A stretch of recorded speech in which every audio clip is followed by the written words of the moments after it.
back this up a little bit. Yeah, I'm going to say back it up and lean it, prop it up if you want. Yeah, there you go. That way I don't have no lean back. Bro, that shit will literally lean on the ground. Oh, yeah, we're good now.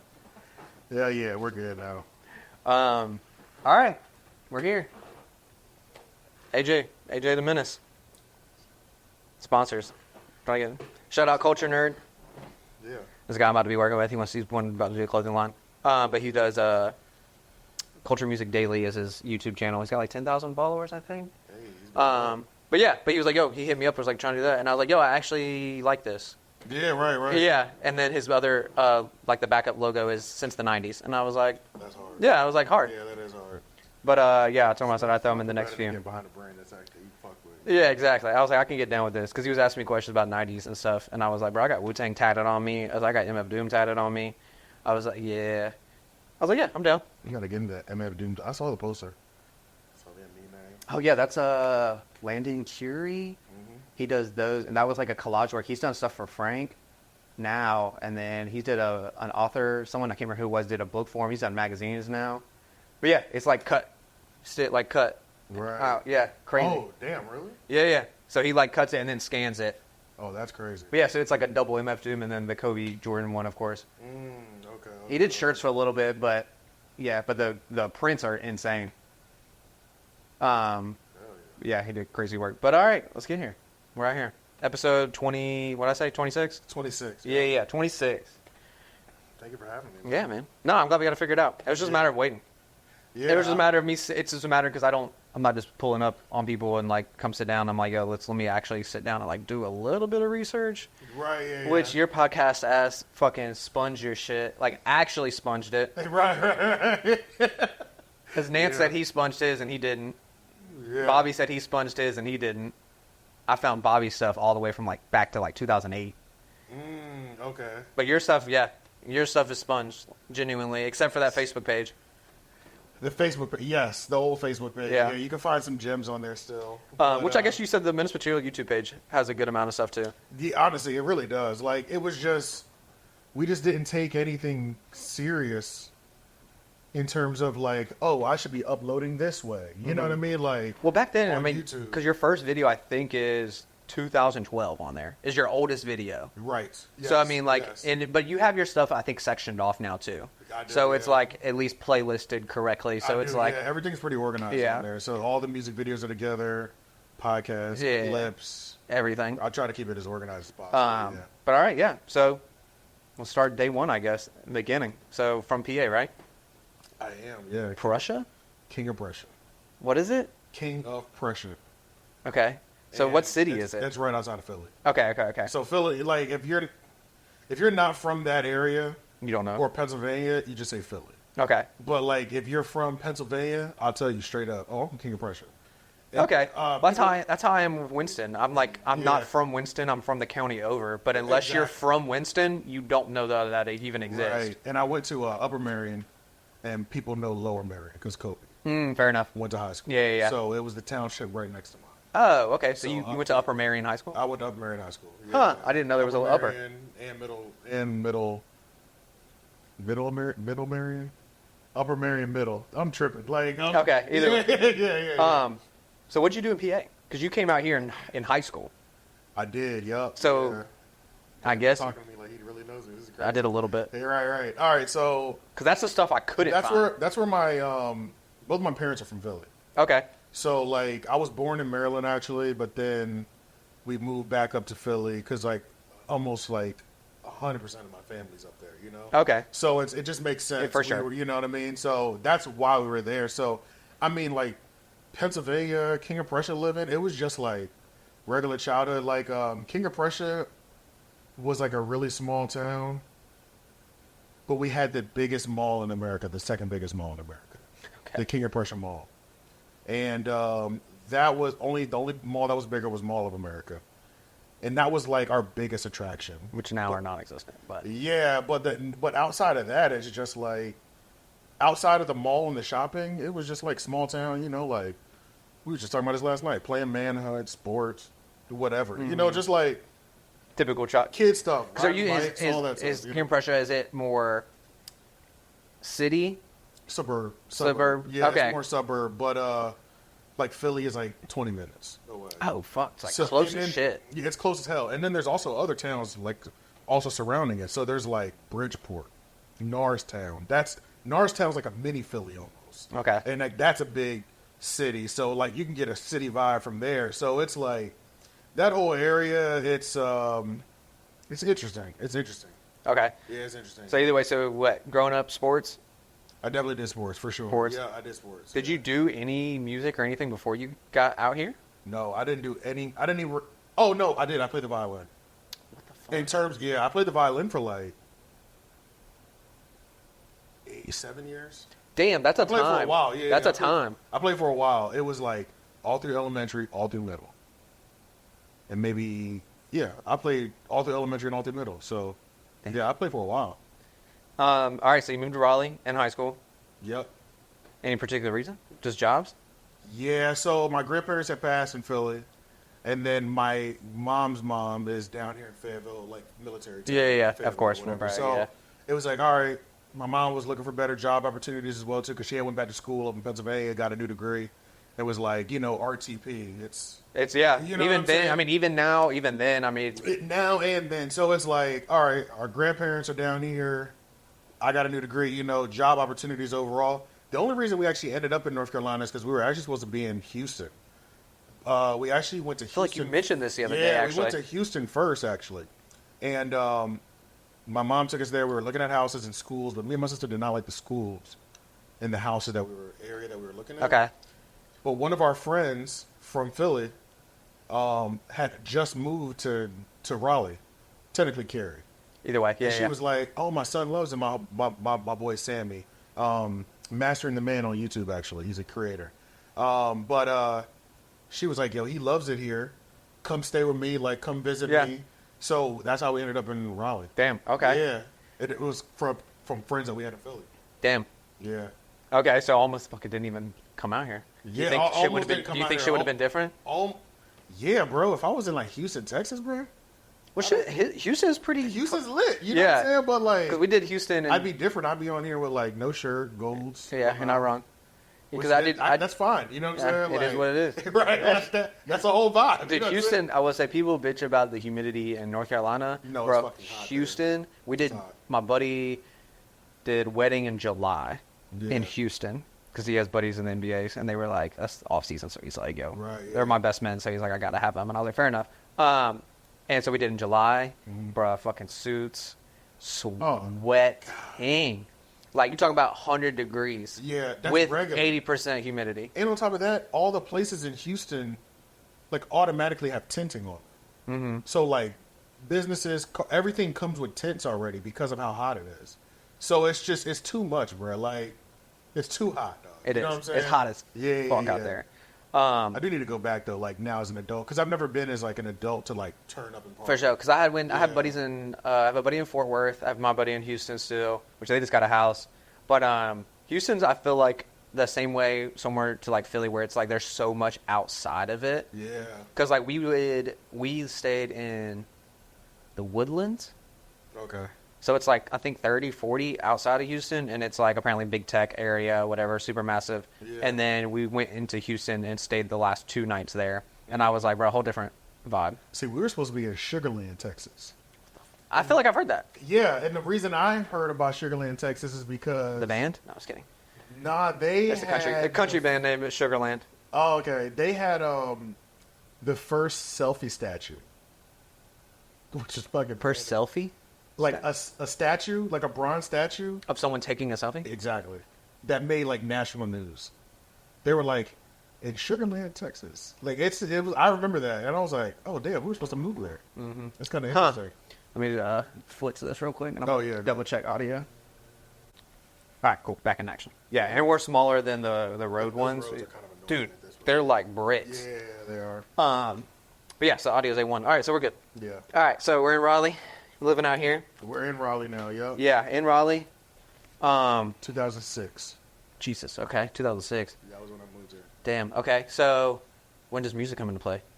That doesn't come into play until 2008. So who'd you meet to start doing music? Lauren. That's what I figured. Yep. Yep. And it wasn't just him too, but it was all the friends that I had at Wake Tech, essentially.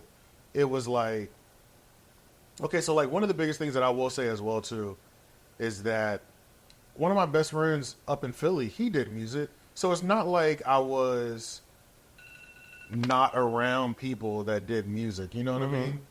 Because he did music. But when I came to North Carolina, it was different. So even in high school, I noticed, I'm like, yo, these people are like, they're really trying to be rappers. You know what I'm saying? Like 3 a.m. was Nick News at the time. Bro, so crazy. I didn't go to school with him, but I knew who he was. I found a song on SoundCloud, and it had featuring Nick News on it. And I was like skimming through it, and I was listening. I was like, yo, this sounds like 3 a.m.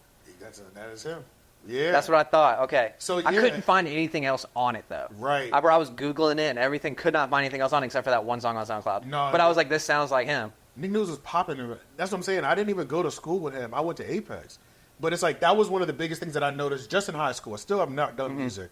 But I'm like, yo, I know these dudes that, like, I'm watching this dude 3 a.m. or Nick News looks like he's going crazy. Who's 3 a.m. now? King Mez is making noise. You know what I'm saying? Like, who are these fucking people? Like, but they're just like kids, and I even went to school with a couple dudes like the Gnarly Boys and shit. And I'm like, yo, these niggas take their music career serious. Then I went to college, and all my friends, like, they raps. They had, even if they had $50 mics, like, they were just recording things. And I was like, oh, wow, y'all are like, this is serious. So, like, just one day, we're at one of my homies' house, and they're like, yo, nobody's leaving the room, so everybody writes a verse.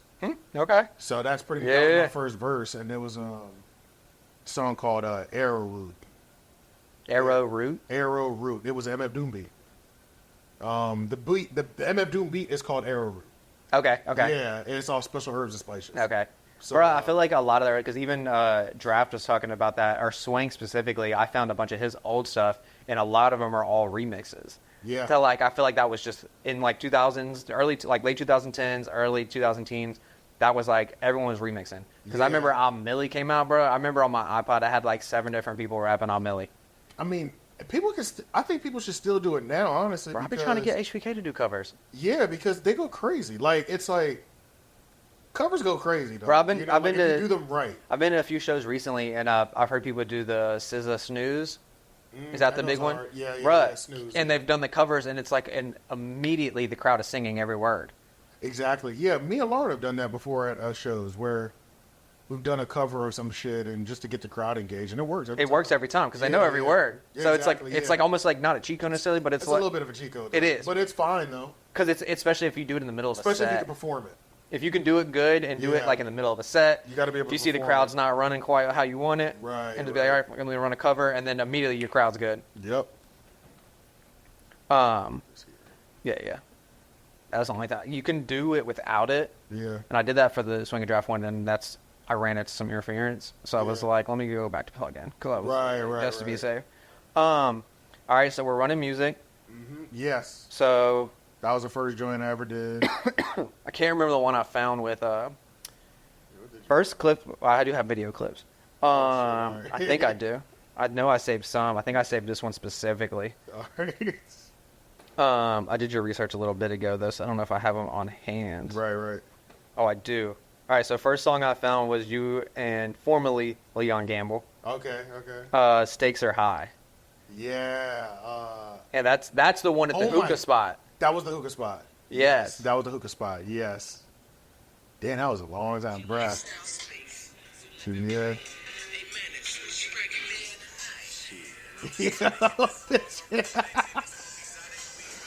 Oh my God, bruh. That's my boy Brandon. I was supposed to be right. Yeah, man. Yeah, dog. Very 2009. It really or is. very 2012. Yes, very. Oh my God. That was really, that was that blog era too. Yeah. Bro, it's so crazy talking to like the past few people I talked to. Because Swing and Draft, same thing. They grew up in the blog era. Oh my God. It's everything. And that's what I was like, bro, every blog era was a different, because they made a good point, which I haven't had before, but like people talking about like cosign back then was everything. Not necessarily from a big name, but he was like from the blogs, like you trusted the blogs, music taste. Yes. Versus absolutely. now, like everyone's a music critic. Yeah, the playlist don't mean nothing really. Like, Nah. You need to be on it just to stay relevant, and streams up, but getting that post, I mean, I downloaded people. I didn't care if I knew who you were or not. This website always posts good music. I'm downloaded it. Theopolis, London. Dom Kennedy. The Currency. It's like, I don't care who this is. Wiz Khalifa, Big Sean. It's, who cares? It's J download, you know? And honestly, I feel like cover arts were important too back then. Yeah, but it's also, my opinion, is a bad time for cover art. A lot of time back. No, then was. It was a very not well done, but it was also like to an extent because Bobby's his first project that I found, the Gray Scale, I think is what it was. It was like him. Someone photoshopped him into like the city street of like Flint, Michigan. He said. Oh God, yeah, that was happening. But you know what? Because whose cover are you thinking about? I'm thinking of like How Fly. I'm thinking of Yellow Album. Those were good. The Yellow Album was past blog era, but I'm thinking of Finally Famous.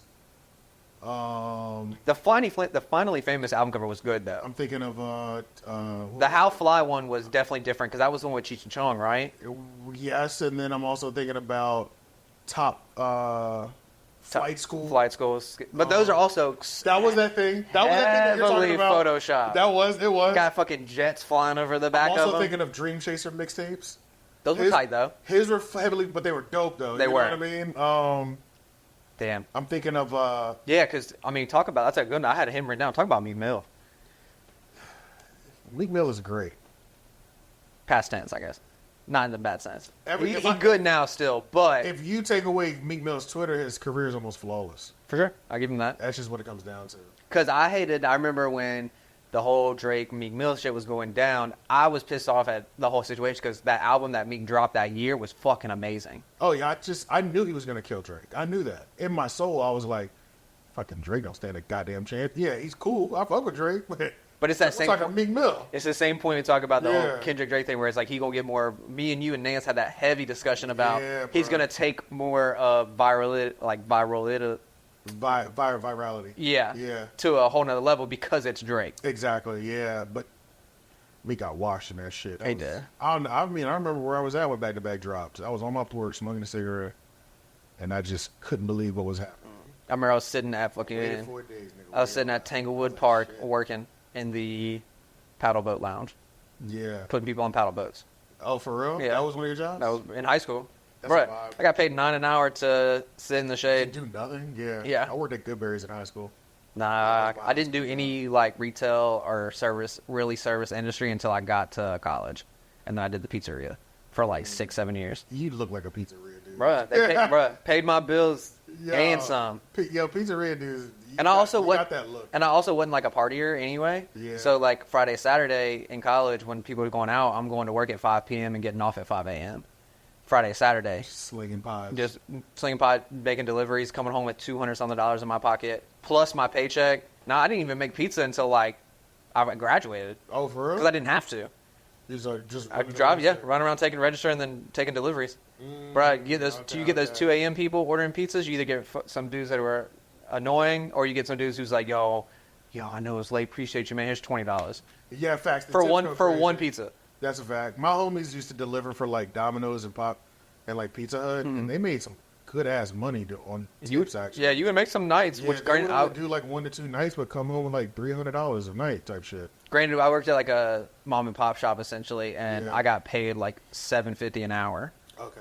instead of like the 3 or 4. The waiters. Yeah. The waiter's wage. or Yeah, whatever they it call is, and then yeah. you basically rely on tips. The disrespectful shit. Yeah, but so where are we at? God dang, this is the only problem with this show. All right, so we were at. Stakes are high. Stakes are high. Stakes are high. Blog era. Damn, that's where we started at. Blog era. Blog era. I don't even think 2012. Yeah, because that was Stakes are high, That was Stakes are high. Yep. and I'm sure there's something else from there. But then, so did you have any music out at that point other than SoundCloud? SoundCloud is where it all lives. Oh yeah, everything lives there.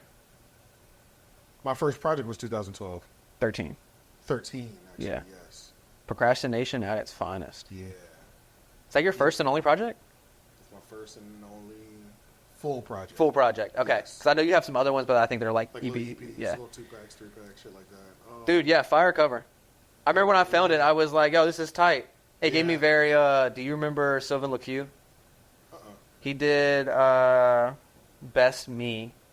Don't even know when that song came out. I took that cover so seriously, man. It's a great cover. Yeah, Genuinely. I really do. I'm gonna I'm drop it really in proud the I'm gonna drop it in the interview so people can see it. But you know what's funny is I did everything right with that except put my name on the front of it. You know my name's not on that project.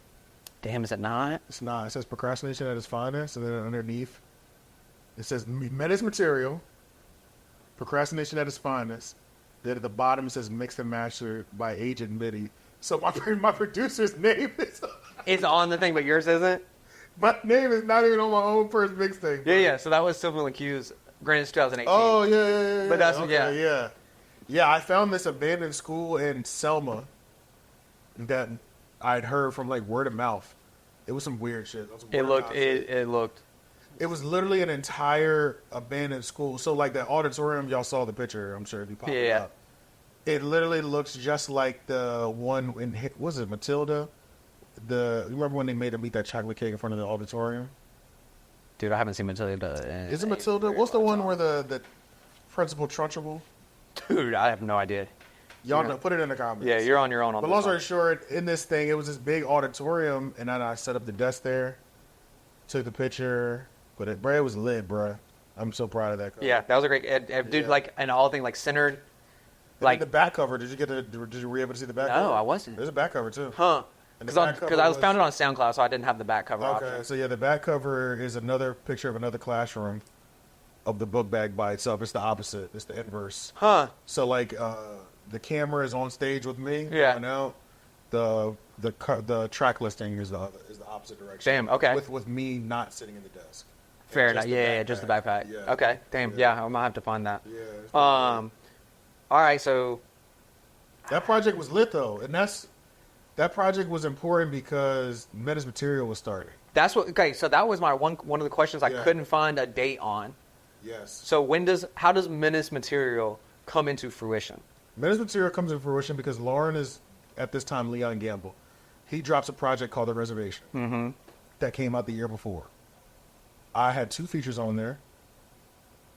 He's got motion. He's doing shows at Shakedown Street with this group called Eargasm. It's just other people in general, right? He's like, I'm going to take a little break, work on the next project. So in my mind, I'm like, yo, we should keep this momentum going. Someone has to. Yeah, so I'll step up to the plate. I'll do a mixtape. So me and my boy, we get together. I pretty much came to him and had half of a project written already. And then me and him finished writing it. We made the singles. All the singles on my project are pretty much original beats. D Mine. Was that your first time working with original beats? Yes, it was. Yeah, Okay. yep. Because I feel like that's another one that. Who did I have? I don't remember if Swinkin drafting then. Well, no, I wasn't then. It was someone I had recently, but even Nance, I think it was his, where he talks about that first time getting on like Drake when Drake gave him a beat, Yes. set him up. He was like, that was the first time I'd heard like an original beat. Like, this is for us. Exactly. Yeah, exactly. Yeah. So yeah, but that was different too because this was the step past that. AJ MIDI was somebody who was a composer. So not only did I get somebody making the original beats, it was somebody that built the beat with me. Mm-hmm. You know what I mean? And that's a different feeling. That's completely different. That's literally what that's like 2 more levels past just getting just getting a beat pack. Which me and the guy that we were with, HBK, Aaron Khalil, A1, if you need beats, hit him up. Yeah. We did a lot of HBK stuff from scratch. And it's literally us 3 sitting down and him maybe laying a melody or laying a drum line and then going from there. And it's so much easier to find, I feel like, not necessarily a pocket, but to find a groove within it when you're building from scratch because you know, you're like, nah, I'm not feeling that anymore. Okay, take it out. Yeah. But you still have the basis versus other beats. You're like, nah, I'm not feeling it. And you can't be like, hey, can you go in and switch this? And then just having to cut your beat up and move it around is fucking annoying too. So. And also, when we talked about it, I said something to someone about getting beats sent, and it's like, bro, I remember when I did music briefly, people would say, yo, I got beat pack, my cool, and they sent it to me, and I'm like, bro, did you not listen to like my music at all? Because I was like, I can't rap on any of this. Yo, dog, every time I get a beat pack, I feel like I'm getting the worst beats. Like, I feel like y'all don't love me or something, or I don't know what's happening. It's like I'll get beat packs from people and be like, or you know what I've also noticed too? Some people will send beat packs and the beats aren't like mixed and mastered really. So the beats are really like raw and bare bone. And I'm like, I can't even tell what I would do from What I would get from this. because I'm so used to hearing the beat more polished. So it's like I can't visualize your end goal. I need more. You know what I mean? So I got one from a guy and they were all previews.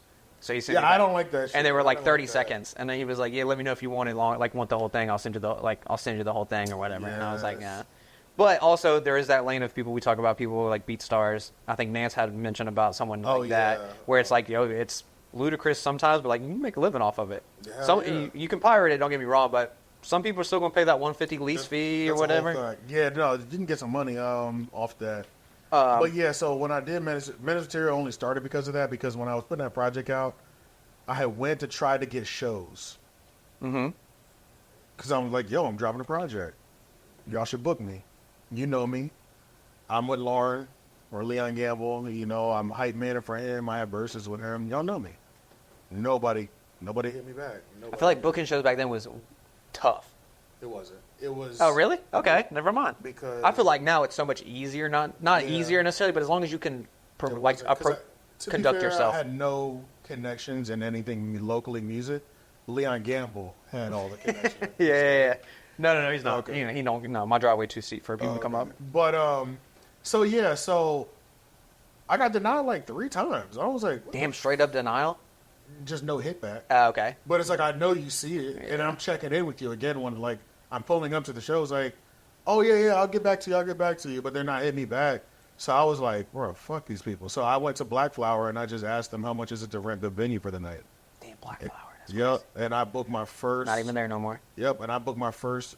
I started off the rip booking my own shows because nobody would let me even fucking do a 15-minute set for some reason. So I did my own show, and I was like, oh, bruh, this is way better. Like, I'm making money. Y'all been performing for free every week. I made $600 a night, you know, $500 a night, some shit like that off these $5 to $10 tickets, you know? So, yeah, bro, I've been doing this at the beginning, which is why I was like, well, I need a company name. Menace Material Entertainment. Yeah, that's how I came. And that's when you're like, yeah. That's it. And then I went on a crazy run. I did like a 1 show a month. I did collaboration for show events with people like Rasta Slimy, and we had a little run. We did. I didn't realize he's been around that long. Yeah, me and Rasta did a culture development project. That was the name of it. The culture okay. development project. It was powered by, can't remember what company name was at that point, but it was us collaborating. We did events 5 days a week. Damn. So Monday through Friday, we had an event for people to come out to every single week, every single day, and it was like a 1-week thing called the Culture Development Project. Oh, so you did that whole week, just that whole week? The whole week. Okay. It was actually 6 days because the finale was on a Saturday. Damn, that's At crazy. the powerhouse. And so, like, Monday night we held a SYFR. Tuesday night we did a mixer. Wednesday night we did listening part. Like, you know, we had some sort of cultural hip hop event. 6 days, 5, 6 days in a row. Damn, and what year is that? Ross didn't have to tell me that. That was 2013, probably. Okay, so this is still fresh off the project, basically. 14? Yeah, 14 probably. Okay, so you're running I then. bought my house in 2015, Okay, and this is before I got my house. I say 2013. okay. So, Yeah. so when does HeadGraphix come into play? HeadGraphix was one of them legends. That's what I. HeadGraphix was a legend. So if you want, I heard HeadGraphix- back then is if you wanted a video, if you wanted to look professional, you call him. because it was him and then It was I don't want to I don't want to say the name wrong. too deep. Is it Depth of Sound? Okay, Depth of Sound cannot be forgotten. I mean, they're popping now still, I think. But is it Depth of Sound? were you asking the wrong one? I think it's Depth of Sound. I do want to Google that to make sure that's right. You said depth of sound. Depth of Sound. I think that was the production company, the music video production. I got you. Okay, so them and HeadGraphix. Yes. Because I know a lot of the research I've done, HeadGraphix pops up often. So, yeah. So, HeadGraphix was important because I mean, even down to there's some of these shows that I would throw, he would do the flyers for them. And he made some legendary flyer covers for me. He did my Black Flower. That he did that flyer Okay. for the release party. Which you've expunged off the internet, but yeah, it's on my Instagram. you sure? It is. Okay. It's on the Procrastination at its finest. Oh, that's okay. Yeah, it's on that slide. Um, But then we did a Friday show where me and Laura were Smokey and Craig on the front cover. That was a legendary cover. But yeah, man, he came into project when I started working on a new project called, oh my God, what was the name of the project? It never came out. It was supposed to be a music video EP. okay. I was trying to do like a Tia Corinne thing. Yeah. Is it Tia Corinne? Is that right? I don't know. I didn't know she did a music video. Not Tia Corinne. What about Tia Corinne. Denzel and Kenny Beats did one. What's the girl's name? It's a girl that did like a complete album was all video, and the video just continuously ran into the next one.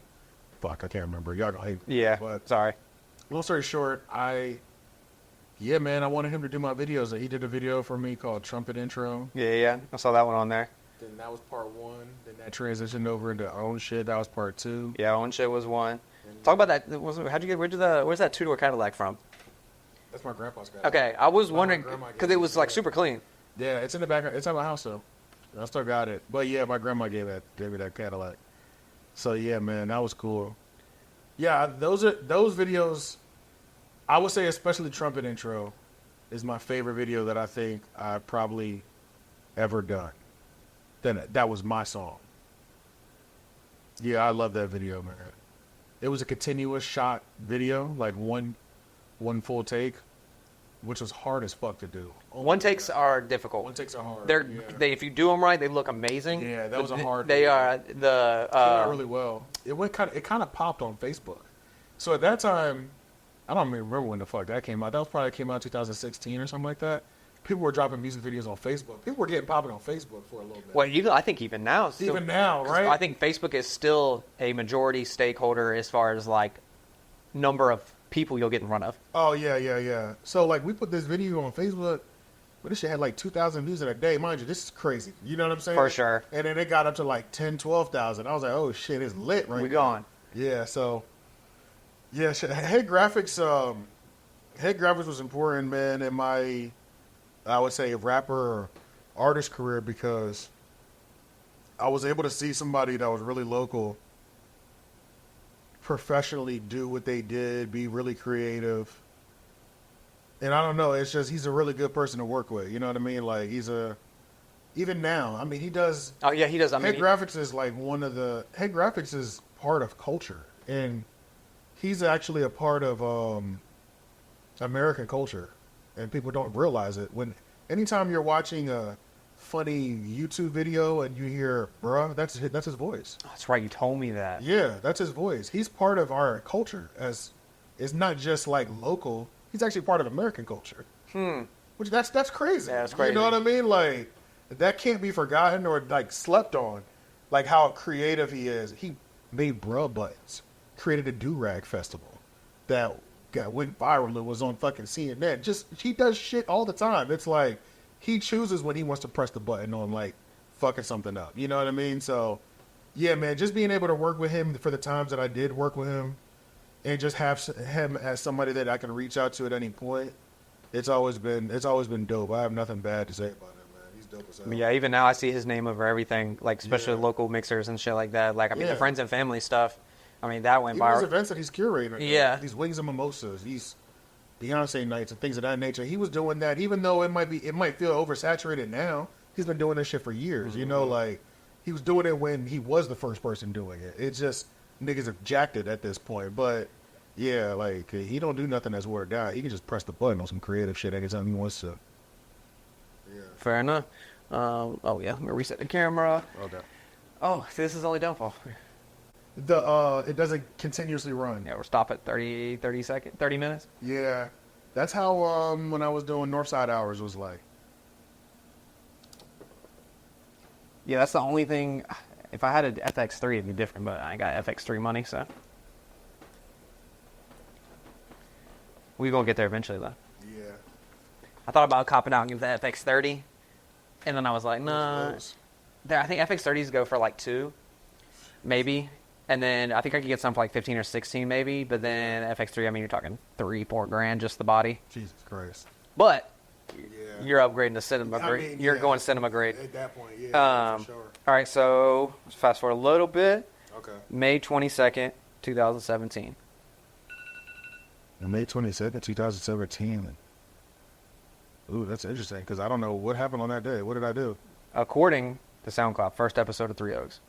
Oh, damn. Yeah, that's true. That's true, yeah. Oh, man, that was crazy. That's on YouTube still, too. But the audio probably came out probably a day or two earlier or whatever like that. Yeah, so music at that point. Yeah, so like, how do you get into this? I kind of got discouraged. There's a couple of reasons why I stepped away from music or got discouraged. That project that I was building where those videos that HeadGraphix was doing with me and stuff, HeadGraphix is good, but he's one of the best, but he's also expensive, right? So it's like I'm learning for the first time, like music is really expensive. This is not an easy craft to do, you know, like. I will say now, I think making music now is cheaper, but getting it done properly as far as, you know, especially now, you have to be visual. Right. You have to have some visual attachment to it. Yeah. All of that is easier now. So it's like, so HeadGraphix video might cost me like $600 to $800 or $700-900 roughly in that range. You know what I mean?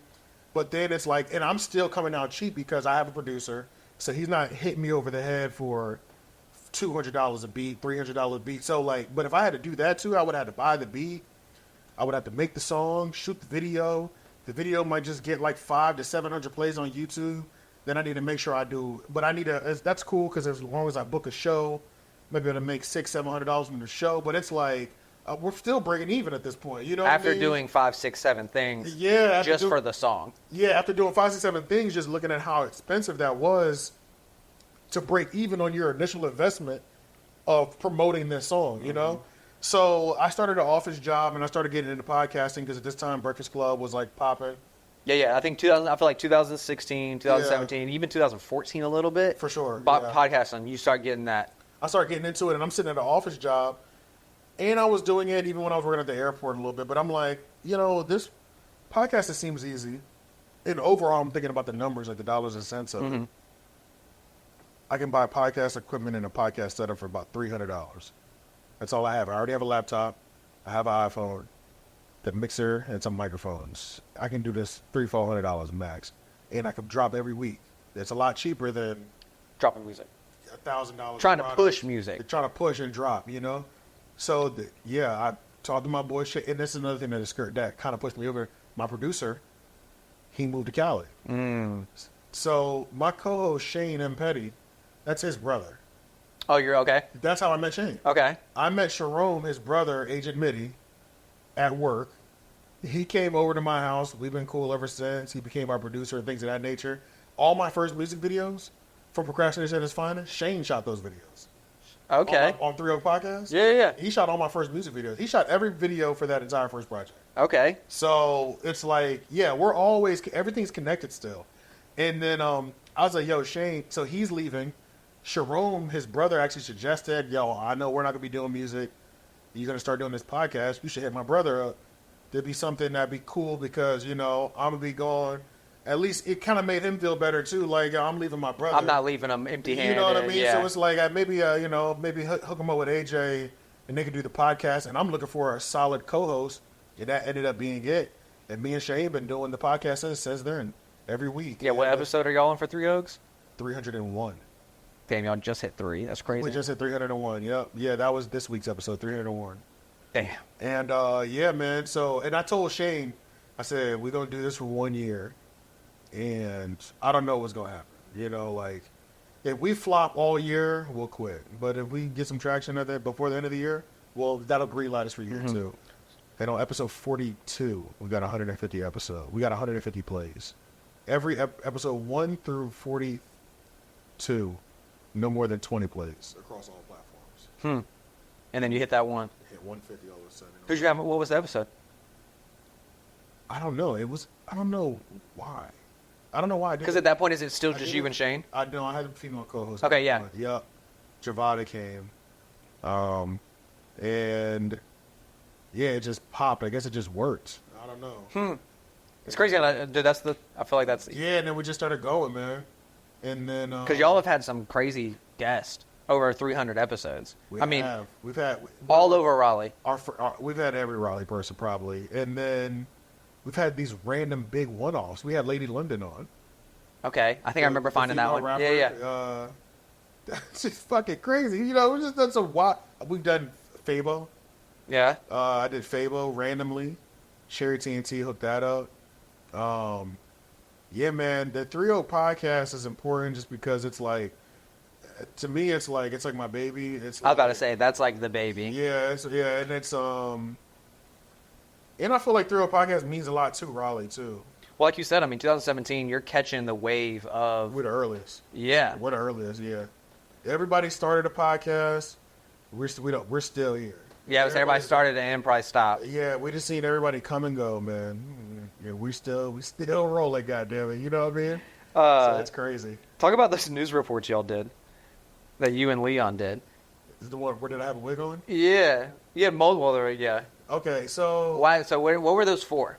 Or were they just skits in general? they were skits. Because one of them was you promoting the hoodies. Yeah, we were getting in our skit back. We were selling shows again. We were back active. We back outside. We got motion. You know what I'm saying? We get merch off. I got a show coming up. It's like, it was a live podcast, I think. It was some shit. I don't know. But let's be short. Man, we created these characters called Black Whitemen. And Theodore Nearsight was my name. Yeah. Then we have Black Whitemen, and it works. So people thought it was so funny. I think it is funny, honestly. No, it's still funny. But it's hilarious. The one of you having the girl dancing. That's my girl Zaria. Her birthday just passed too. Happy birthday. What's next, Zara? But yeah, Zaria, I love her, man. She's a shit. I can call her. She had just gone viral that week on Twitter. Okay. Working at the beach. She had like hit 10 million views on Twitter. Jeez. So I was like, yo, come over. I need you to twerk on me. She's like, all right, I'm on the way. I love Zaria so much, yo. But yeah, she helped me with that. It kind of worked out because my boy was doing the show, so I brought him in, Joey Macasso. He did a little feature on there as well too. But yeah, it was just this goofy character we created just to promote shit. Yeah.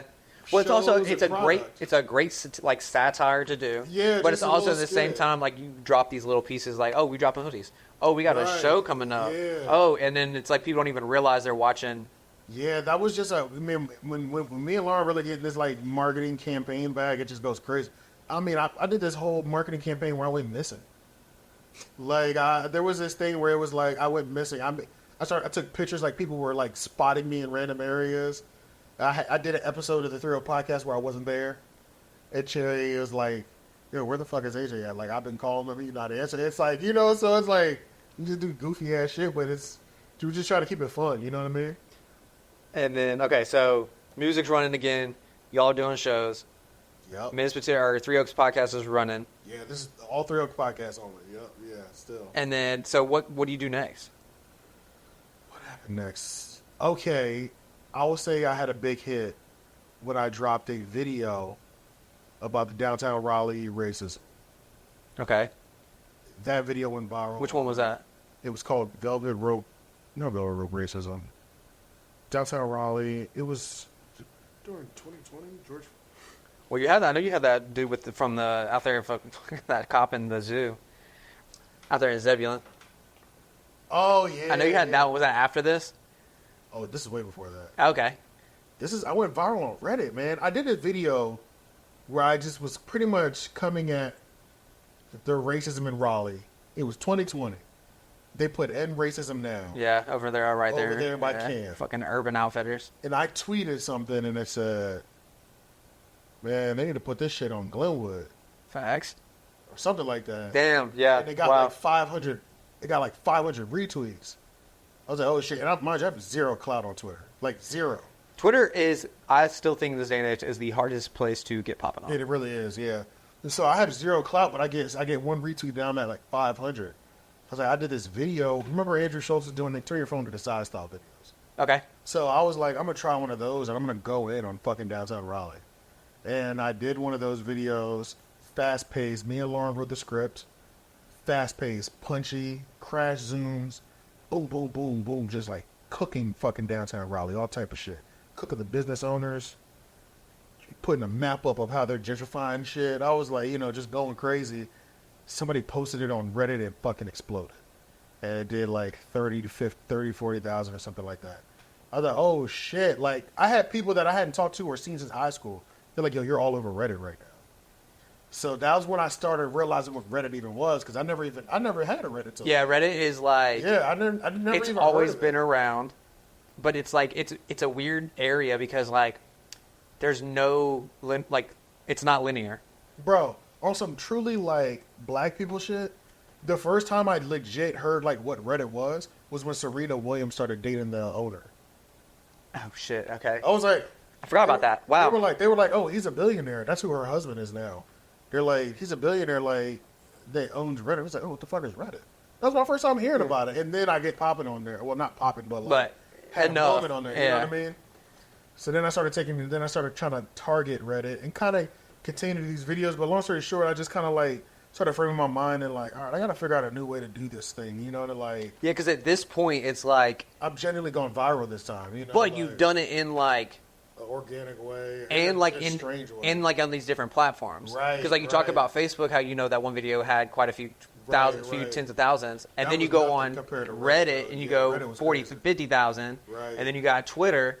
So it's like, especially with you being in podcasts, you being in music, it's like, how do you... It's all about like, so I got to that point where it's just like, long story short, you get to a point where I've been doing this for 3-4 years now, right? Yeah. And I get one good hit every 60 days, every 60 to 90 days, right? Okay. It's like something hits 10,000, something hits 20,000. Not viral, but these are good hits for me. For right? sure.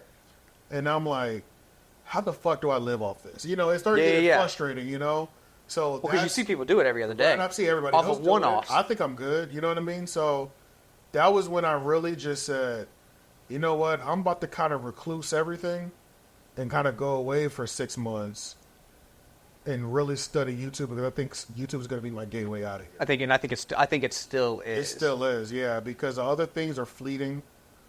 YouTube subscriber, YouTube is it's solid. It's stays. not going anywhere. You know what Even I mean? over like since YouTube might demonetize you, but you can still go viral every day on there. You know what I mean? Like, it's the most solid. So I took a 6-month thing away. We'll talk. Okay, I so paid for- go ahead. when do you sign to SYFR? SYFR.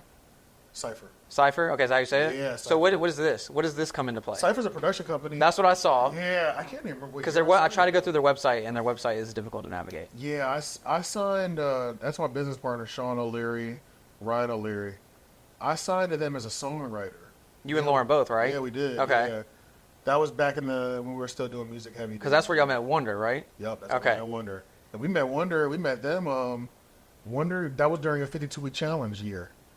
The year that me and Lauren did a 52-week challenge where he was the it was his 52-week challenge, but we were challenging each other because it was my job to do the videos every week, and it was his job to write the song and the verse. So he elevated as an artist that year. I've elevated behind the camera. I pretty much, during this time period, I decided to step away from the front of the camera and go behind the camera. It's weird how that goes. Yeah. I mean, that's kind of where I'm at now. Right. So people really hate. They hate. I yawn all the time on the microphone. They fucking hate that shit. Yeah, it is what it It's is. whatever. But This is probably the most lenient podcast Right. you'll do. yeah. So Wonder found Lauren.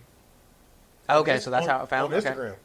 Okay. Dropping one of those 52-week challenges. What week were y'all in? Do you think? I can't even tell you. Okay, that. I was don't just curious. remember. It was early, but I do remember he hit him up. They came over to the house. Because where are they based out of? They're actually from Raleigh. Okay. But it's just the thing with them is like when they graduated high school, they both went to college out the state. That's why they do So it. that's why it doesn't feel like who are they? But Yeah. like they grew up here though. Okay. You know? But yeah. So like Sean went to like South Carolina and then Ryan went to Tennessee, I think. But yeah, their first time hanging out with us, man, we just us four sat in the studio and we talked for like 4 hours, man.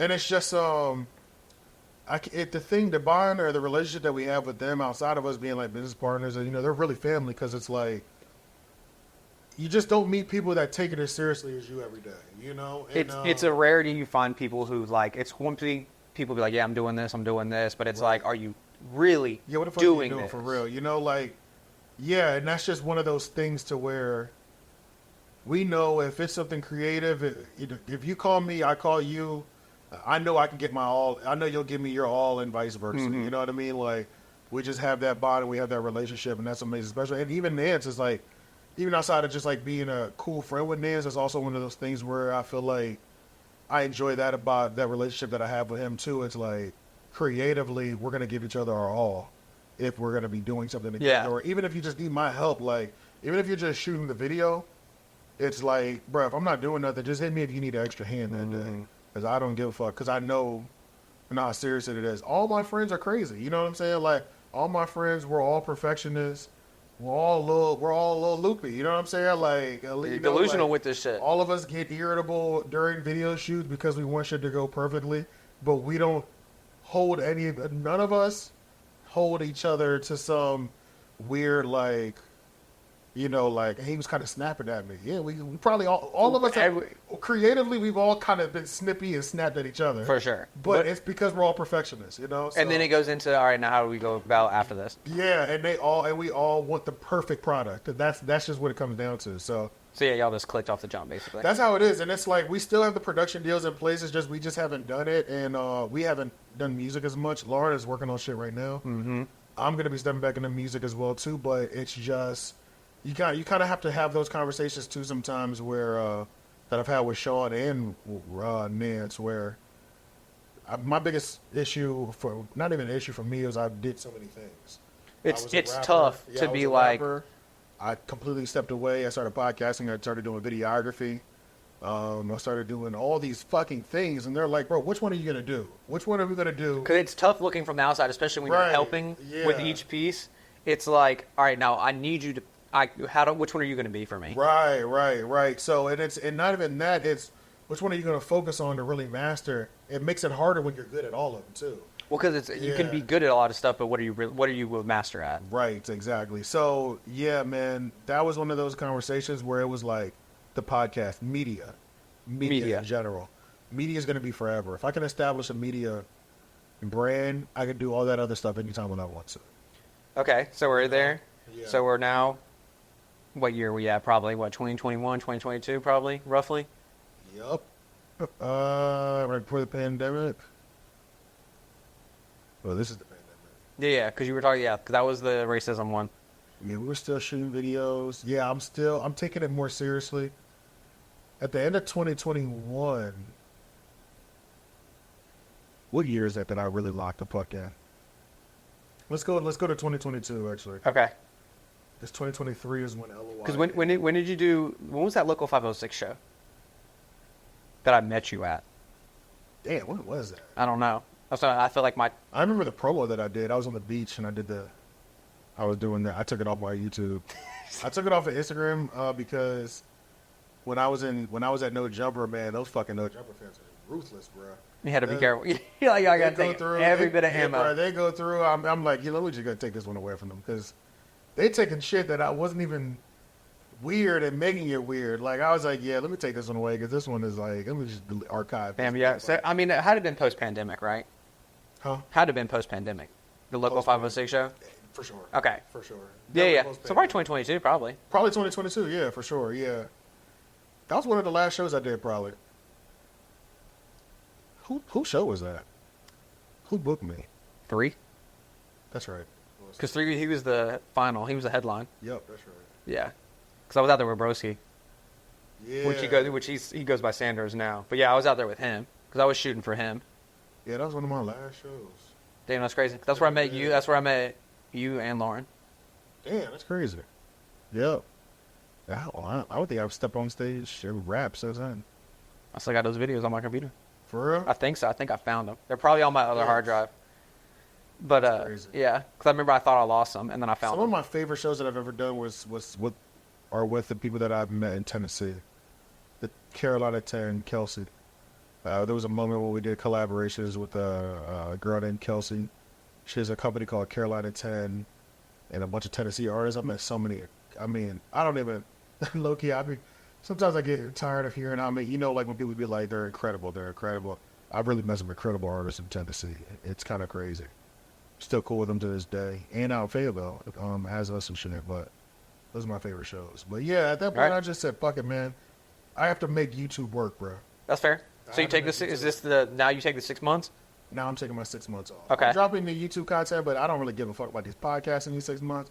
I'm spending days and hours looking at the analytics, finding out where all y'all live, where my fan base is at, what's performed the best on the channel over the last 10 years. So let me do this because I'm asking you because I wish I'd asked Nance these questions because he does good at marketing. Yeah. As far as, so when you're reading these analytics, you're reading these locations, how are you using this information? Are you using it to change the content you're making, or are you using it to change the marketing for it? Marketing, targeted, sometimes even in conversation. So like I know like New Yorkers are gonna be in these comments, you know what I'm saying? Yeah. Like, so it's like, yeah, shout out to the bodega on 105th. You know, just goofy shit. Okay. I don't know any of that's real. You know what I'm saying? We be making fun of New York niggas all the time. But long story short, but it's like, yeah, sometimes I'll just like mention like the cities or whatever. Yeah. Like I try to keep it as Raleigh as possible and things like that. But you can only in terms of like marketing and stuff, you can only go so far. Yeah, you can especially only go so far, if mention in Raleigh. Exactly. Because like you talk about everything interconnects. Exactly. Everybody here knows everybody already. Exactly. So it's like now what? Okay, we know everybody here. That's cool. Yeah. Now, and even tapping in with your people. Like when we went to Atlanta to do the Black Effect Podcast Festival, not do it, but like be guest or whatever. We met with Homeroom University fans down there. That's crazy. Because they're in Atlanta's in our top 5 cities. Okay. So New York. You're like, while we're here, might as well. Yeah. Well, it's not even that. Yeah, it's like they found out we was in Atlanta, and they're like, "Yo, pull up on me." Well, they pulled up on us. Mm-hmm. We went there. They were like, "Holy shit, y'all are the Homeroom University niggas. Y'all the Menace Material boys." Like, so it's like, yeah, so. So okay, hang on. So let's go back to timeline. We lock in. Okay. 6 months lock in. No, it's going to happen. It's serious too because I pay to do consultations with people and everything to figure out the YouTube analytics, the background. Oh shit. Okay, so yeah, literally you went all in. I printed out spreadsheets, all type of shit off the YouTube analytics to figure out. YouTube has the best analytics. Yeah, for sure. You know what I mean? You're not having to pay for anything. Yeah. So yeah, I did paid consultations. Who are you meeting with? I met with a dude, Troy Terrain, Star Report. Okay, so that's literally their job is basically. No, he doesn't. He actually doesn't do this. I sent him a nice email, I think. Huh. And he's like, all right, look, I got 30 minutes. Call me. All right, say less. He said, you better have a pen and paper. Well, because we talked about previously with the whole cold call thing, trying to get these sponsors. Yeah. Where it's like you get 5 minutes. Yeah, bro. So yeah, it's like we got on the phone. He got right to it. He said, look, what do you need to ask me? Let me tell you this. I looked at your page. Boom, boom, boom, boom. I'm writing all these things down. Over the next 6 months, over the next year, I'm developing and I'm changing the things that he told me to change. Then also learn from other people. Now I'm getting more views. Now other creators are reaching out to me. Poetic Flacco, one of the earliest people reaching out to me. He's helping me with background stuff. I'm actually about to be, What's the Dirt? That's when you just showed me, right? No, that's What's the Dirt is the guy that's been doing these like the best music diss record breakdowns. Huh? No, I'm not familiar. Okay, he's during the whole Drake and Kendrick thing, he's been doing the best. As far as like breaking down the lyrics. Yeah, the whole songs. Like put a video out last week. She got like a 1.something million or whatever like that. Damn. So like I've just met like these dope YouTube creators, and it's like it's dope. Even the ones that are more successful than me, man, I'm coming to them like, yo, I don't mind that. Like none of us mind helping each other. You know what I mean? They don't mind helping me. So I'm about to have a consultation. I'm about to do another deep dive of my analytics today. And just be like, what am I doing? What can I do more now? Yeah, pretty much when I leave here, that's what I'll be doing. I'll chill, and I'll start printing some stuff out, and I'll be looking at my analytics over the last 90 days to figure out where I misstepped, what I could have done better. But that's also another not advantage, but that's like a key in what we do. Yeah. Because it's like we can keep doing it and doing it and doing it and doing it, but it's like at what point do you sit back and be like, all right, what can I do differently? Gotcha. That's gonna completely alter what we've already been doing. Yeah. Cool. Hell yeah. So yeah, but yeah, even at this stage, so I did that. Yeah, so you disappear for 6 months. I got no more notes, by the way. We're just going on. We're just going in because I didn't have anything really. I wanted you to be able to speak on the 2022 gotcha, to where we're at now because the stuff you have, it's all over the place. Yeah, it's going crazy. In a good way. Yeah, right. So things are moving And I'm like, I'm using all these new strategies that I'm learning about how to get more clicks on YouTube, and I'm testing them on the 3 Podcast. Okay. So the 3 Podcast is getting these little hits, right?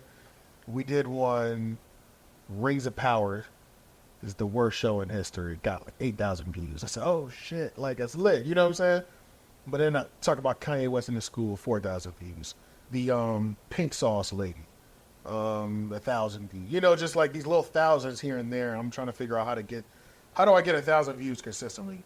My goal originally was just 500 views, but now I'm like, all right, how do I get 500 to 1,000? Well, yeah, because y'all have surpassed that at this point. Yeah, we surpassed that now. So now it's like, all right, because now you're venturing into 10,000. Yeah, now you're trying to get up to those 100,000s.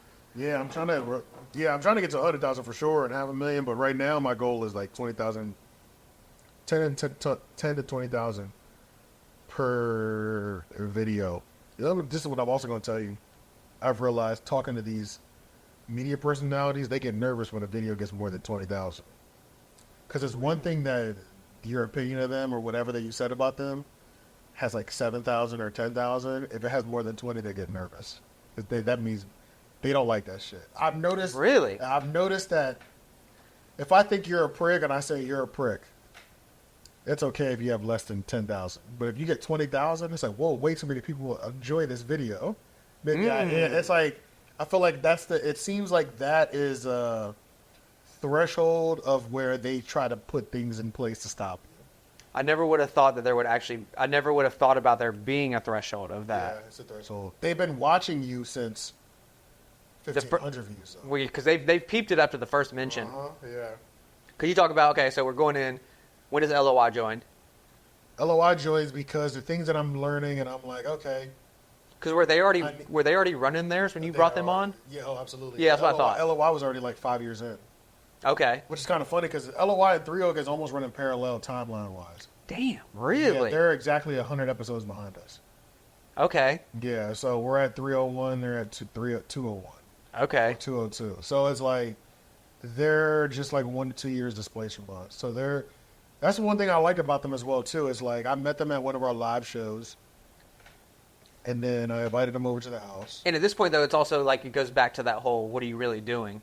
Yeah. And it's like you can tell this is not they're not 3 weeks into this. Exactly, yeah. And now it's always commendable, and I see that they're doing the whole work themselves. So I was like, I told them, my introduction speech to them was, we did 2 episodes back to back.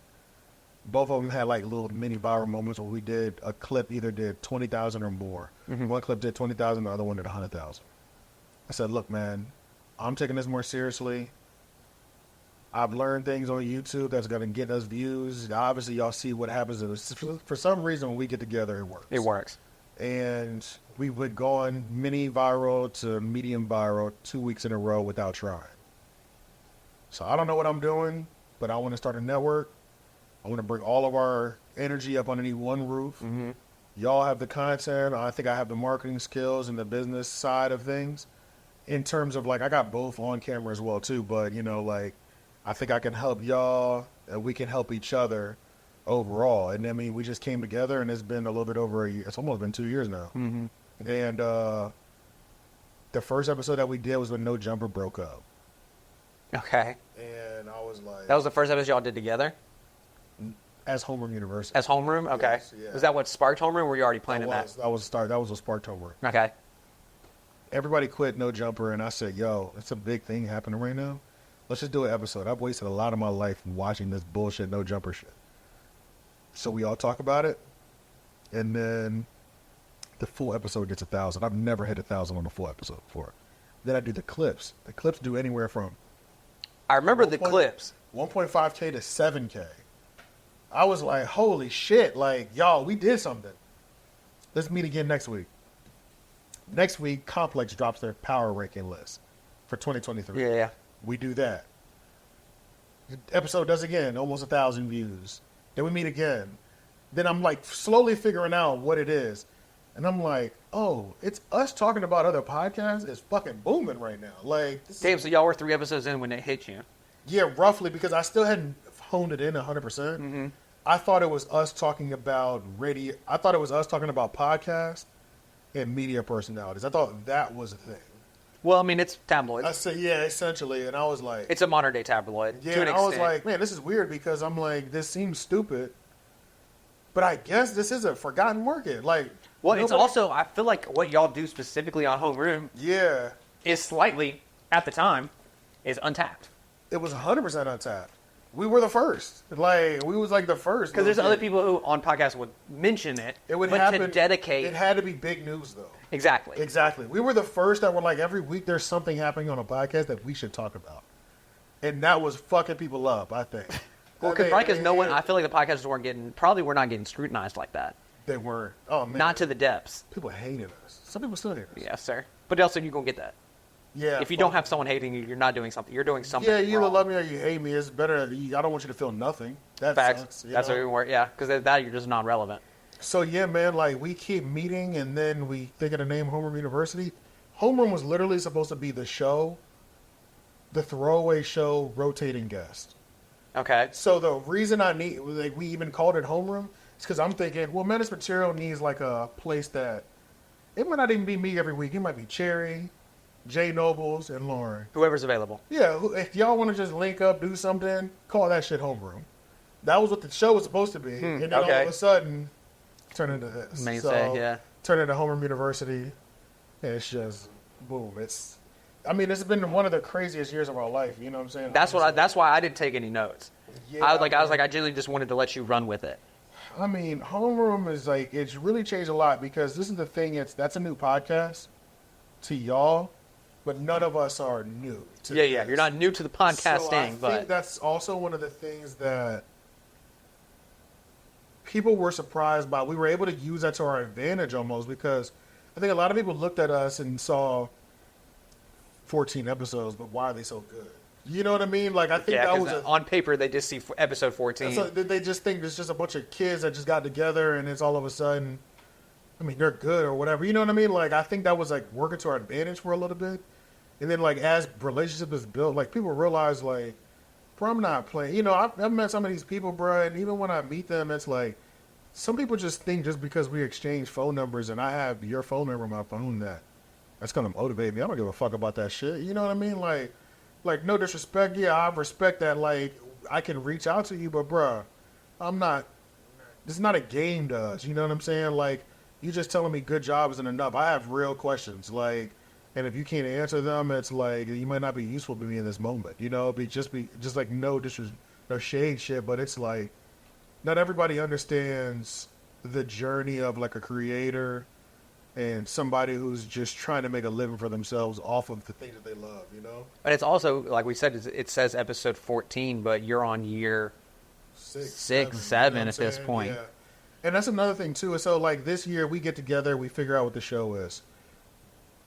We're getting mentioned in Reddits that Joe Budden had said something. Was that y'all's first? That was the first Okay, one. that's what I thought. Period. Yeah.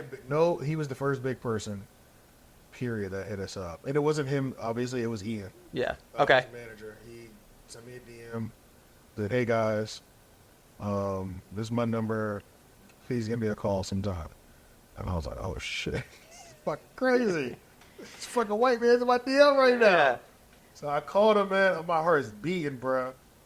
Trying to stay professional, you know what I'm saying? Because at this point, this is an elevation. This is what Yeah. you've been doing for 6-7 years. I didn't tell anybody. Nobody I believe knew, that. Nobody knew I was Taking that phone call. Not even the people on the show. I believe it. Yeah, none of them knew what I was doing for like almost a month, trying to plan this trip for all of us. I just kept telling them, just block these dates off from me, y'all.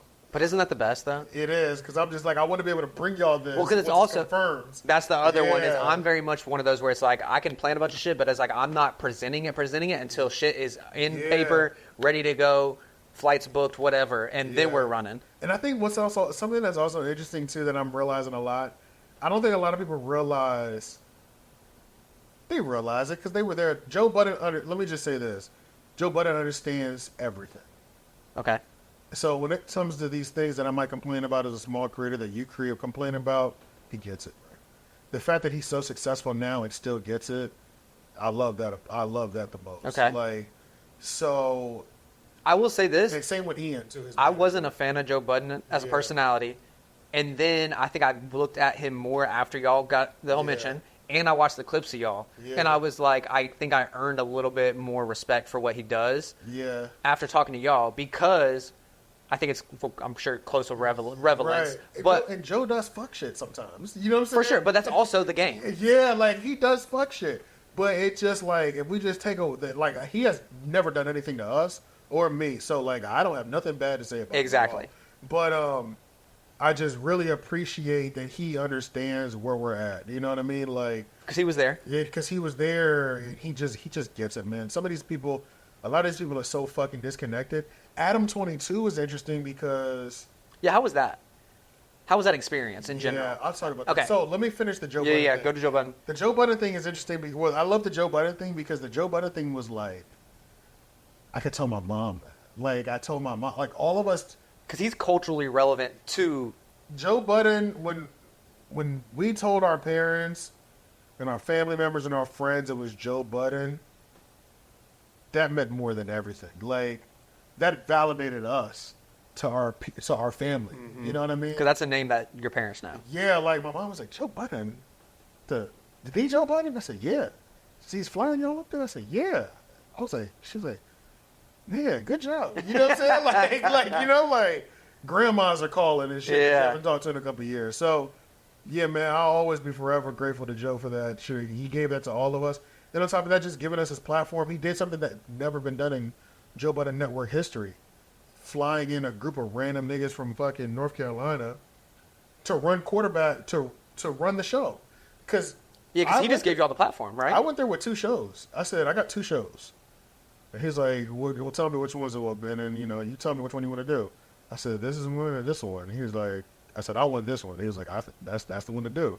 Then the next morning, I had shit printed off for him. I had a note sheet for him. You know, I printed everybody note sheets off. I gave him one.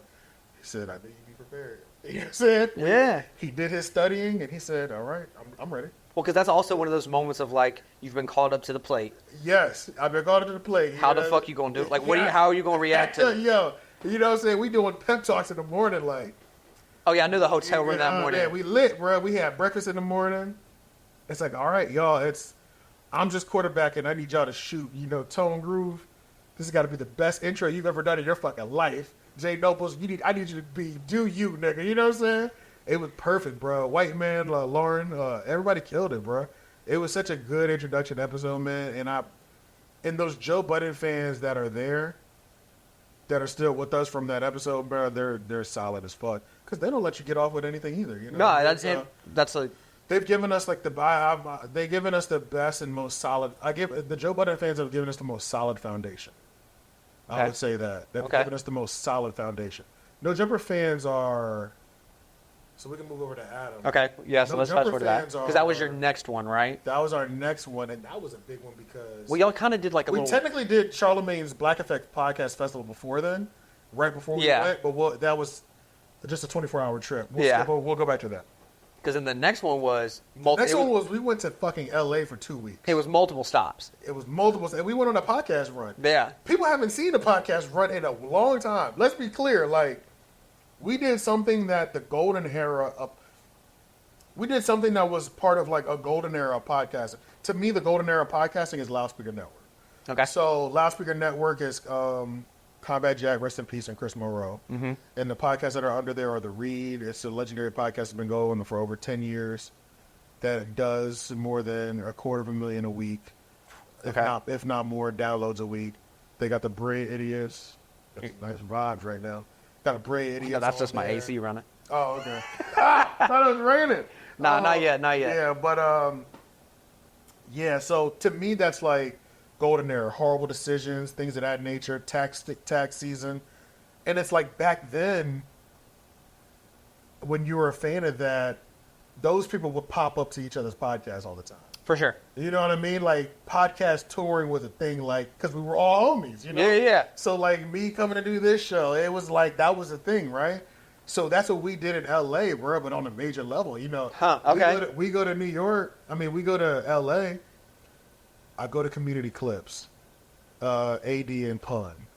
We go to Adam 22 No Jumper. We're up there 4 times in 1 week. Yeah, because y'all were on that one. We're on the news show for the last 3 days that the new show existed. Then we're on the No Jumper show, the biggest show on the. Then we do our own episode that we get to put out on our channel with Adam22 personally. And thank you to Adam22 for letting us use the studio. But it's like, yeah. Then we did the Apollo, and the Apollo is Macwop, Keem, and Tiny. Okay. Yeah. And Macwop is Schoolboy Q's DJ. Keem is Schoolboy Q's manager. Oh shit! Okay, Yeah, that's what's and, up. Was that the one? Were they the ones running those ones that Schoolboy Q was doing during during the run? When he was doing his rollout. Yep, that's him. Yeah, so that setup they had on the Schoolboy Q set was so clean. Yeah, that was one of my favorite interview setups. That was back on Fig. Sorry, that was back on Fig. Okay, Fig. never mind. But then we got into a beef with back on Fig. Okay, back on Fig T-Rail called us. It said "fuck you and your mama." I got that. So it's like we had an official run. You know what I mean? Like. We did 3 major platforms, some of them multiple times, beef with the other major platform that we didn't go to, had an online moment, damn near to where before we left we were getting threatened in the city. Like, yeah, it was the perfect run. And then we came back to North Carolina. And then everything is cool now. Well, yeah. I talked to T-Rail on the phone for like, we damn near talked like 2 hours. There's a clip of that on YouTube as well, too. But T-Rail was like, he said, "You really came out here and infiltrated my world." I said, "I fucked it up." You know what I'm saying? Like, guest appearance. Yeah, so it's like, we kind of have like, when people look at that run, that doesn't happen often. Not now. That does not happen often to where a group of guys goes to the West Coast, which is already kind of like a serious thing. And they just keep popping up, making these viral moments at every platform they touch. Because going through y'all's Reddit of that whole series, or that whole week, crazy. Bro, literally is everyone like, who the fuck are these guys? Who the fuck are these guys? Who the fuck are these guys? Yeah. And it was literally y'all in every different setting. Yes. And then point and shoot. I got a point and shoot shout out because I got into it with Sharp, the pimp. Mm-hmm. So I ended up in a point and shoot video that got like almost 1 million views. So it's like, I mean, it was a beautiful run. Yeah. It was honestly beautiful, and it was like strategic too. Like, oh, for sure, it's not by chance. Yeah, we're not about to spend all this fucking money in LA and not make a moment. I'm gonna make sure there's a moment made on every time I'm in front of a camera. You know what I mean? So, and it's funny too because the way things work out there, it's like things can happen, and sometimes it doesn't catch as soon as you think it catches. Okay. But like 5 days later, all of a sudden it's on fire in Reddit. I'm like, okay. Yeah. Well, that's the way the world works. Yeah, that's the way the world works too. Over here. I do want to leave like this gem out there also. If anybody's like watching from this, there was a moment on the No Jumper News. The last day, Almighty Suspect was there, and I'm surprised nobody brought this up yet, but he was talking about how, we're not gonna be in No Jumper no more. You got to make sure your quality's on point. He was fighting for like how good the quality needs to be. When like after they get fired from No Jumper, but then he started live streaming and it was like 480p, like it looked crazy, and I was like, why were you defending like high quality all this time? And then it was a weird fucking thing. But I wonder if y'all pull that up, put it in the Reddit. But that's also the other thing with me doing this now. It's like I could have started shooting these earlier. Yeah. But it's also like, why am I going to shoot, like you said, I'm going to shoot on 480? Why am I going to shoot on 720 off my iPhone? Yeah, when it's like, when I can save up and upload every single video I've uploaded, so you're getting 4K. TV quality. Yeah, so that's the whole point. Right. And you get the option, if you don't, you can watch it 1080. Yeah, facts. But I'm going to make sure the quality's up there because that's half the fucking work with it. Right. But yeah, I do love, I'm really proud of that run that we did this year. And that was this year too. That's crazy. This year, bro. Yeah, it's been a crazy year, bro. Mm-hmm. And it's like, Joe Budden was December of last year. When we actually went, the episode dropped January. Okay. It was like January 5th, some early in January. But with the actual trip was right before Christmas, or it was right after Christmas, some shit like that. I don't fucking know. But it was December. And it's been fucking on and cracking ever since. Another thing that I'll say about the No Jumper fans, they are fucking. They hate everything you do. They hate you, but they watch everything. Yeah. So it's like they're. What's the world we live in now? Yeah, but they're different. Okay. They're different. They're different, bro. Joe Budden fans will hate you, but they will articulate in 2 paragraphs why they don't fuck with you. Dedication. Okay. You know, No Jumper fan is just They will give you a sentence or 2 words. they're just gonna roast. They're gonna troll over and over again. Like they're almost like the worst kind of fans to have. They're gonna get your numbers up though. That's what I was about to ask. I was like, they're gonna. It's all chaos. Okay. All chaos. It's not really like nothing constructive at all. Like a No Jumper fan will constructively bust you down in the dimes and nicks and have you like, oh shit, I fucked up. You know what I'm saying? No Like, Jumper or Joe Budden? Joe Budden. Okay. Yeah. Not No Jumper. No Jumper fans, it's so easy to have no shame in anything you do because even when you do something good, they fucking hate you. Okay. At least that's what they display in the comments. Yeah. You know what I mean? So it's like, I'm just gonna keep doing it. so like, it's so easy. Like, after being there, I'm like, bro, Adam has no shame. I was like, bro, fuck these people. Like, you know what I'm saying? It's like, what? Like, they fuck with me, but they don't fuck with me, but they do. It's weird, man. That's life. Yeah. So And then, okay. All right. Yeah. So we're what? When was that run? That was earlier, was 2 right months ago. before summer, right? 2 months ago, yeah. Yeah, because I remember we were playing basketball in Yo. Yeah, you're like, yeah, I'm about to be gone for like 2 weeks. Somebody tell AJ, look, this is a No Jumper fan. Somebody tell AJ, no matter how many cigars or blunts he smokes, he still looks and sounds gay. That's a No Jumper fan. Right? I just got that. I expected a little more from the cigars and blunts, Yeah, but that's light work. They're just warming up though. They're just warming up. They get vicious. so do you feed into these? Not in the sense of that, but like I just mean like response or anything. LOL. Okay. Laugh At least emojis. acknowledging maybe Yeah, something like that. sometimes. Okay. I like I was it. just curious Yeah, I like it. That's about it. But that's the only thing is because I feel like that's a game you have to play too as a host. I play into it on camera more than in the comments. You know, you kind of have to be protective of your algorithm in terms of what you comment on. Because your algorithm Oh, it's based on what you like, what you comment on. yes. So it's like And sometimes if you're a creator, if you're commenting on one certain sector, it'll keep you in that sector. You know what I mean? So sometimes it's better. I've gone through and deleted 2 to 3 years and 5 years of comments Really on my Okay. YouTube. Yeah. Because everything matters algorithm-wise. Okay. Algorithm-wise. Everything matters.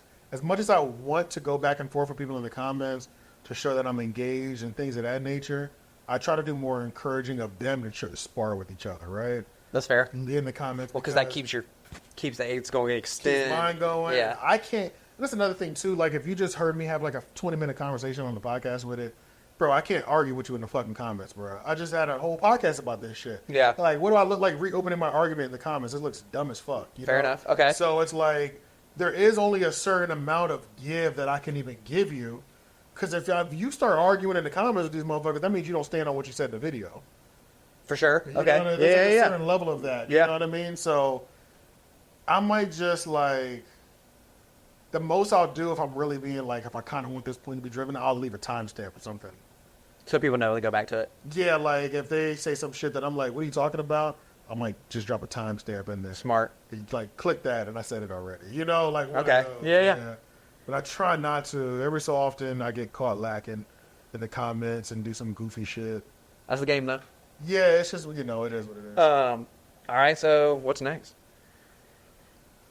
What's next is It ain't got to be concrete, but it's growth. This game, at the end of the day, this game has always been, if you can establish your direct line to your people and your customers and your entertainers, fuck everybody else, bro. That's fair. Don't worry about them.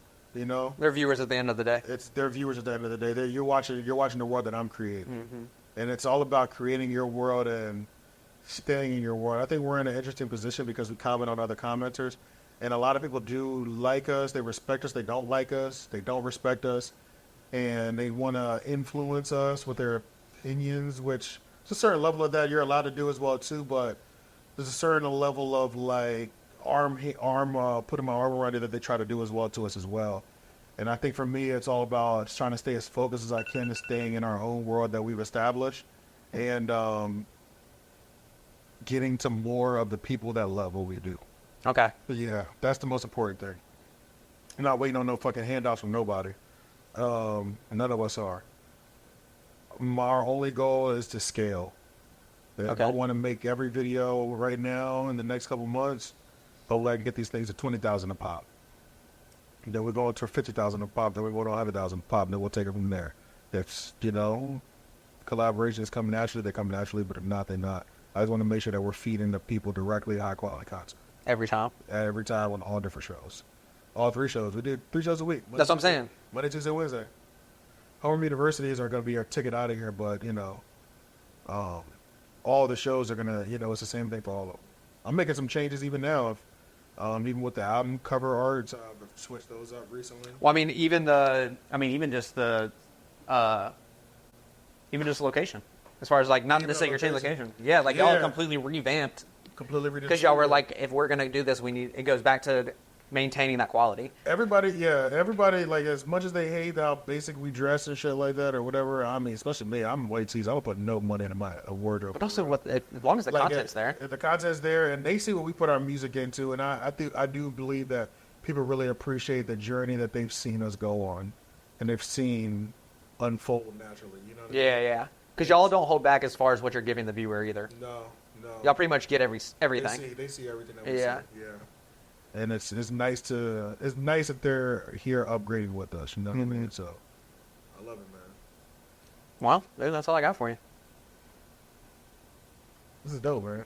I was waiting for this too. Literally, I think. Dude, you sent me that shit, and I was like, fuck. I said, all right, I think it's about time I get y'all to studio. You were like, fuck yeah, I've been waiting. And I was like, all right, cool. That's what I needed. Because AJ said the same shit. She was like, I've been waiting. And I was like, damn, all right. Yeah, because it's like. Because I feel like this is a switch up. Yep, I saw A-Dub. Not Nance yet. But you saw the previews, yeah. Drake. I said, damn, I didn't get my touch yet. It goes back to the local 506. I met you 2 years ago. That is true. I had Drake on my original one in 2020, bro. Or 2021. Crazy. And then it's also interesting, how you start kicking it with somebody, right? Because, we met then, but then now we, kicking it basketball. Yeah. You know? Literally, basketball, I think, was when we actually started kicking it. Right. So it's always interesting, Because I don't think I got your number until before you left for LA. That's exactly. Yeah, that was 2 months ago, bro. You just got my number, but it's we always. For sure. We were linking up before then. Yeah. So, it's always interesting, how that shit works. But, yeah, man, I see everybody up here, so I was like, oh, man, I can't wait to come and turn this up. And actually get a little backstory. Yeah, get a backstory, because now we get to hear about. Now people get to go. Well, now all your viewers got something to pull on now. Yeah, and I'm trying to make sure that I think my name is kind of good in the algorithm, so I tell everybody that I've done features with, pull my name out. I don't give a fuck. In the comments, clip it up, go crazy. You know what I'm saying? Well, I was gonna say what I'll probably do is I'll probably send shit to you and be like, yo, what do you want? Yeah. Especially because I did similar with Nance. I sent him a list of shit, and I was like, yo, what do you want? How do we clip it? And then he sent me back literally this, in this order, and I was like, all right, cool. That's how Nance is, though. See, I want you to see your cut first. Well, that's what I did. I sent him 5 different cuts of different compilations of what I wanted, and then he went in. All my creative friends are fucking insane. And he went in because I was like, yo, what are you thinking out of these? And he went in, he's like, all right, I want this one, which I think he ended up keeping half of one, and then he just took some of the other ones and put at the beginning. Because the really one, I had that initially first. Gotcha, where I was like, really? Yeah. That was the first one I had because I was like, I'm going to stop and see what the fuck you're really in about. Hell yeah, okay. Because that was the first one I pulled, and then, yeah. It's going to be lit, bro. It's going to be lit, man, and it's going to be fun. And it's it's just natural growth, bro. It's so dope that, even though we've done what we've done, it's bro, we have so far to go. You know what I mean? Y'all are still, even though y'all are 6 years in. We're 6 years in, and we're, more attention. It still don't mean shit, though. No. You know what I mean? This shit could be gone tomorrow. Bro, it literally doesn't mean anything. We're still hustling the goal was to get 500 views. That's literally the hustle still. Everything's exactly the same. The only thing that changes is the number. That's it. More people know us. That's about it. But that's about it. Yeah. Nothing's changed, bro. Nothing's changed at all. A few upgrades here and there. Here and there. Can't wait to get a split unit. We're literally trying to get one of these bitches in the studio. Oh, in the thing? Yeah. Hot, man. It did. It gets hot and it gets cold out there, so it's yeah, man. We need something. Gotta have something. People be complaining, talking about what that noise. It's us trying to keep cool, bro. That one does well with not popping up with these somehow. Oh, that's good. That's good. Usually I cut it off. When I did swing and draft the other day, I cut it off. because we Y'all were over there, weren't y'all? well, because I'd never done two. I'd never So you interviewed had to, two. you had to, yeah, Because I had it set up for 3 kinda over here, but I was like, this Yeah. looks fucking stupid because we're gonna be literally on top of each other. That's true. It's too tight. Yeah, it's too tight. And so I moved some plants out and everything, but I was like, nah. I was like, all right. So they got here. I was like, yo, what do y'all want to do? Do y'all want to do it over here? Or do y'all want to do it over there? Right. And I was like, I think we should do it over there. And he was like, yeah. So I was Yeah, like, everybody's. I think everybody. This is gonna be. I think the way that you presented this platform too, like, it's got the vibe. You know what I'm saying? It's got a vibe that you want to experience. and that's what I think Nance said that as well, where he was Yeah. like, yo, he goes, it doesn't feel like an interview, It doesn't. and yeah, that's what I wanted it to be, because I Yeah. don't want to be a. I You don't want to be just. I like- love an interview, yes, but I don't Right. want to be an interviewer necessarily. I I know want it exactly to what you feel mean. like a conversation. Yeah, that you can come through and just kick it. Yeah, and that's how it. And we that's just how it happen feels. to cover crazy topics sometimes. Right, and that's what we see too. You Yeah. know what I mean? So it's like coming here, but yeah, man, I think you're doing great with what you're doing, and this shit looks good. And I think it's like, you got like a perfect position. It's perfect. Yeah, it's intimate for what it is. Yeah, it's perfect, bro. But yeah, so yeah, maybe we're Love running. it, man. Thank For you sure. for having me. My guy. Yeah, man. For sure. Another one good. Yeah, most definitely.